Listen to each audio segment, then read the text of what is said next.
Guys, welcome to my channel. Ipakilala ko sa inyo mga isa sa alternatibong halaman na pinapakain ko sa mga alaga kong pato. Ito po, pag maubusan po ko ng commercial feeds, ito po ang pinapakain ko sa kanila.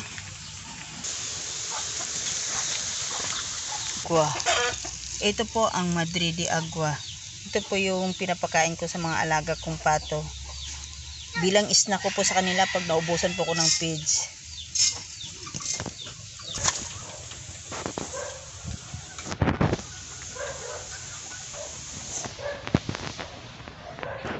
Madre de Agua. Yan. Pinapakain ko sa mga alaga kong pato. Pag wala ng feeds, ito. Paborito nilang kainin yan.